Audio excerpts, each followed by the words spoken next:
Hello? You called multiple times. Is everything okay? What do you mean? Is everything okay? While you were carefree on your trip, things were tough here. What's wrong? I can't understand why you're suddenly angry. You should understand.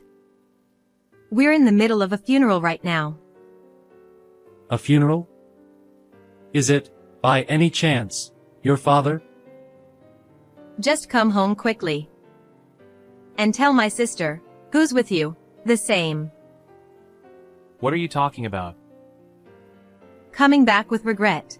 You scumbag who was probably enjoying an affair trip during my dad's funeral.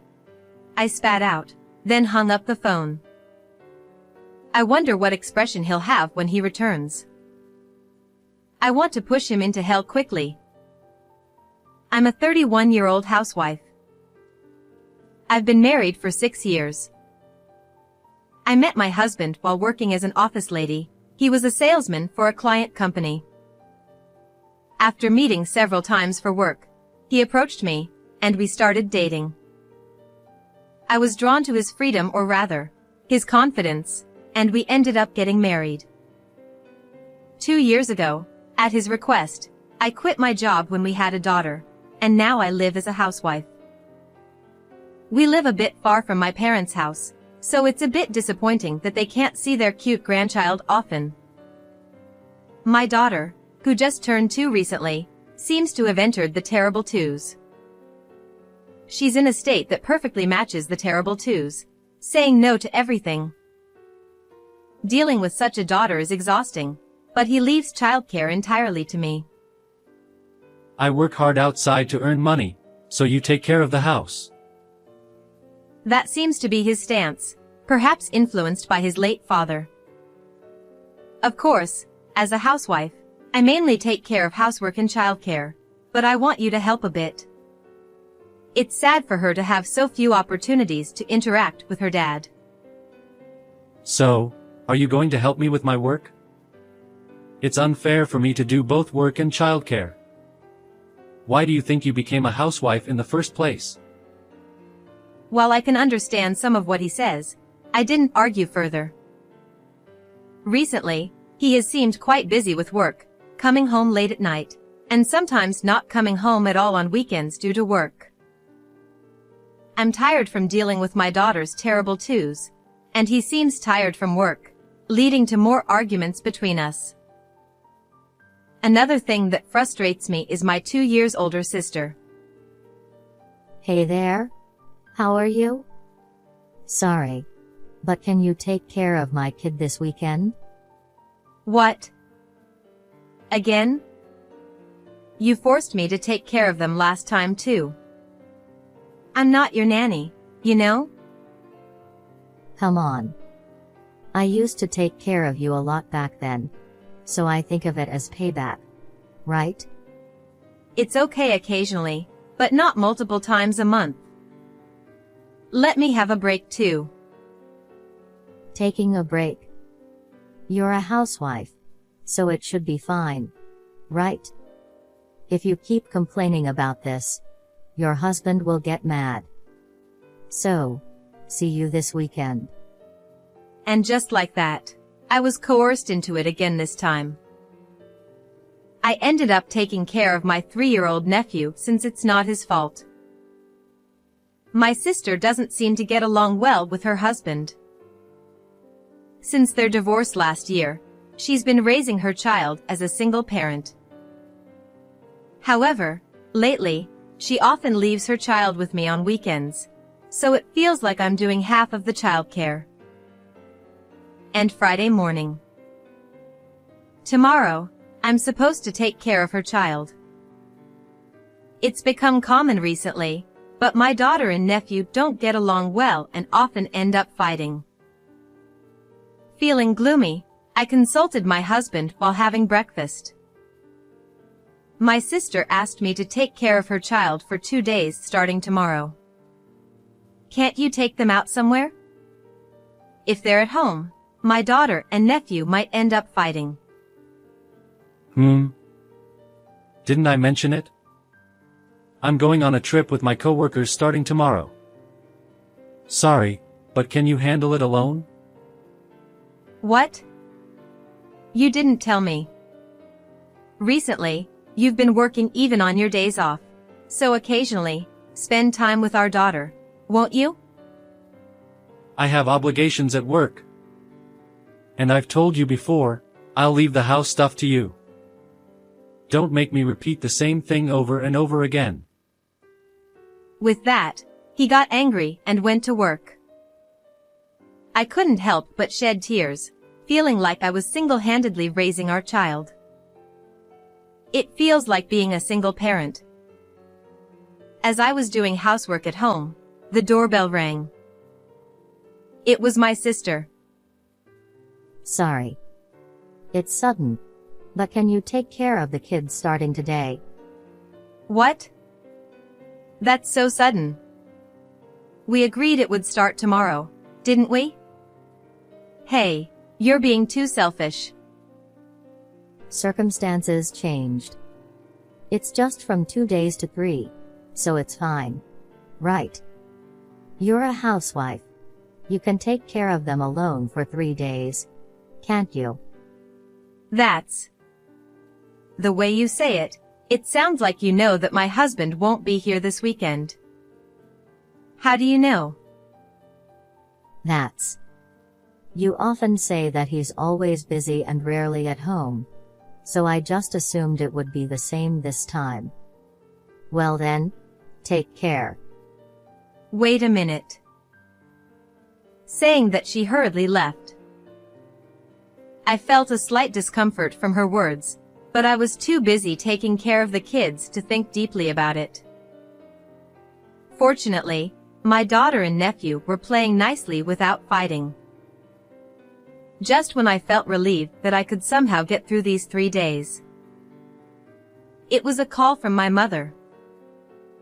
I answered, thinking it was unusual. Hello, Mom? What's wrong? Listen carefully. Your father was in an accident. The police called just now.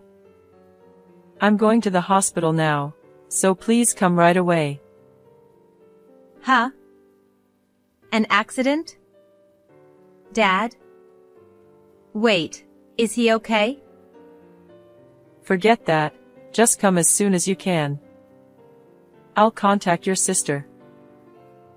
With a sense of foreboding from my mother's urgent tone, I quickly took my daughter and nephew in the car and headed to the hospital. Arriving at the hospital and being guided by my mother to my father's room, I saw him connected to several tubes. Dad. Seeing my father, I understood instantly. This was a serious situation. Mom probably didn't elaborate on the phone because she feared I'd get as distressed as my father and have an accident myself. The doctor said he doesn't have much time. But I believe in your father. That's right. As his daughter, if I give up, Dad will scold me. I can't show weakness in front of the children. True. By the way, I can't reach your sister. Is she leaving the kids with you again and going out to play? That's right. She said she wanted me to take care of my nephew from tomorrow, but she came this morning and asked me to take care of him from now on. I was pushed into it. What is she doing at a time like this? You're hopeless. I've been lenient because you're a single parent, but this is going too far. Ah, sorry. I was in a hurry and couldn't contact my husband. Let me call him real quick. And I called my husband. Hello? Listen, calmly. Dad was in an accident. I'm at the hospital now. Can you come right away? What's his condition? Well, I don't know the details yet, but can you come for now? With a moment of surprise, I felt both doubt and frustration toward him, who seemed hesitant, while hiding the critical condition. Just like how my mother was worried I'd have an accident due to being distraught. Is that so? Sorry, but I've already come on this trip. It was supposed to be from tomorrow, but a colleague asked to go early this afternoon. I'll buy clothes and stuff here. What? What's that about? Please inform me properly. Anyway, come back home. It's not that big of a deal, is it? I've only met your father like 3 or 4 times, and my going won't make much of a difference, right? Besides, I'm already at the destination. I'll be back the day after tomorrow, so I'll visit him then. I couldn't comprehend what he just said. Even though his father-in-law was in such a state, he prioritized the trip. Certainly, I didn't want to cause unnecessary worry to him, so I kept the fact that my father was in critical condition hidden, but this was his response. I felt not just incredulity, but even a sense of murderous intent. Thinking it couldn't be helped when I tried to tell him that my father was in critical condition. Hey, what are you doing? Let's go already. Through his phone, I faintly heard a woman's voice. Then I understood. Why was he so eager for this sudden trip? He wasn't on a trip with colleagues, but on an affair trip with some woman. With a calmness that surpassed anger, I replied, "That's fine," and hung up. How should I tell my mother? I didn't want to talk about my scumbag husband at a time like this. Reluctantly, I decided to say I couldn't reach him and inform her later. As soon as things calm down, I'll file for divorce. And as usual, I can't reach my sister. Where on earth is she and what is she doing? While comforting the children, I couldn't help but think that my troubled sister and scumbag husband somehow resembled each other. The next day, my father passed away peacefully in his sleep. My mother, who had been holding it together until then, broke down in tears, and I couldn't stop crying either as I comforted her. Amidst the sadness, we hurriedly made arrangements for my father's funeral, and after calming down a bit, my mother told me to rest. I took the opportunity to leave the kids at weekend daycare and sign the divorce papers. Still no contact from my husband or sister. I had thought they were so alike, but now a strange sense of discomfort crept in. Hey, what are you doing? Let's go already. That woman's voice over the phone with my husband. I had been worried about his affair, but the voice sounded familiar from somewhere. Could it be? It sounded just like my sister's voice. I couldn't believe it, but as a last resort, I searched my sister's social media and found it.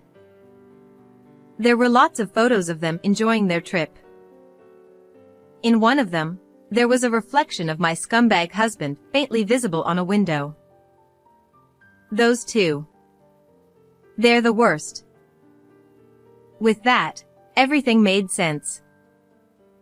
My sister had dumped her son on me and was having an affair with my husband. That's why she seemed to know that I'd be alone with the kids for these 3 days. Digging through old photos, I found out their affair had been going on since before my sister's divorce. And then I had an idea and immediately put it into action. I tried calling my scumbag husband multiple times before the funeral, but couldn't get through. Well, our preparations are in order, so it doesn't matter when they come back. I still haven't told my mother about their affair.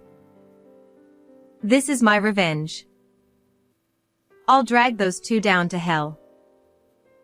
Around the time the funeral started, my husband finally called. Hello? You've been calling a lot. Is something wrong? What's wrong? While you've been casually on your trip, We've been dealing with a lot here. What's going on? Even if you suddenly get mad like that, I won't understand. You should understand. We're right in the middle of the funeral. The funeral? Could it be your father? Just come back home already. And tell your sister, who's next to you, the same. What? What are you talking about? You'll regret it when you come back. You scumbag. They must be panicking right about now. What kind of faces will they make when they return? Thinking about that, I couldn't concentrate at all during my father's funeral. And then, 3 hours later, they must have hurried back. My sister and husband came back together. With this, it's as if they're confessing to the affair themselves. Oh, you two came back together so nicely. Having an affair trip while my dad is in critical condition. You're something. What are you talking about? I just happened to run into your sister there. There's no need to say it like that, even though we hurried back. That's right. I didn't even check my phone and just found out now. I mean, I can't have an affair with your husband. I understand you're upset because of Dad's death. But calm down. They seem to be coordinating their story in a direction where they don't know anything, despite making such an obvious appearance. They're truly contemptible. If they had just apologized honestly, the outcome might have been better. In front of my mother and me, I presented conclusive evidence. Oh. So you still claim to know nothing? Then what's this? I found it on her social media, but it's a picture with your reflection on the window. Huh? Oh, you're right. Seeing the evidence, they both looked defeated and couldn't say anything. My mother looked tense. What's this all about? You two had that kind of relationship. Don't joke around. Doing such a thing while your father was suffering. Hey, I'm cutting ties with you after today. I'll naturally stop all the support I've been giving. Don't ever show your faces again. Suddenly, my mother, although shaken, snapped and looked at my sister with eyes of disdain. Maybe she had a vague suspicion that my sister was seeing someone. But she probably never imagined it would be my husband. That's. To my sister, who collapsed in shock, and to my scumbag husband who stood by her side, I said, "Of course, I'll be divorcing you. I'll be contacting a lawyer later for alimony and child support, so be prepared. And I'll be seeking alimony from you too, sister." Wait a minute. Alimony? We have young children, you know. And this time, it was just a moment of weakness. I was possessed by something. Can't you forgive me? That's right. It's the first time for both of us. We'll never cheat again. And I won't force you to take care of the kids. Please, forgive us. What? I have kids too, you know? Besides, what I can't forgive is that you both prioritized your affair trip over my father's accident. I can't forgive people like that. You're both scumbags. With that clear statement, I ignored my sobbing sister and made my scumbag husband write the divorce papers. I knew they had been cheating not only this time but even before her divorce, but I didn't want to tarnish my father's funeral any further, so I decided to keep it quiet for now. Now that I'm done with what I needed to do, please disappear from this place. As I said that, they left, escaping with glances of disapproval from everyone around. 2 weeks after my father's funeral, I told my sister's ex-husband about the affair. He was furious and said he'd seek compensation through a lawyer and demand custody again. I'm relieved to know my nephew isn't at fault, and I've taken care of him many times. As for my sister, she's facing a tough time as she's being sued for compensation by both me and her ex-husband, and she's lost my mother's support. Considering she dumped her child on me and cheated, it's only fair. My ex-husband, having been informed about the affair at his workplace, seems to be enduring judgmental gazes while working. Having lived a life of just work and affairs, he'll now have to work hard to pay compensation and child support, feeling uncomfortable. As for me, I'm currently living happily with my daughter and mother. There are no plans for remarriage yet, but I hope to meet a kind person who values me and my family. How did you find this story? Don't forget to subscribe to the channel. Well then, let's meet in the next video.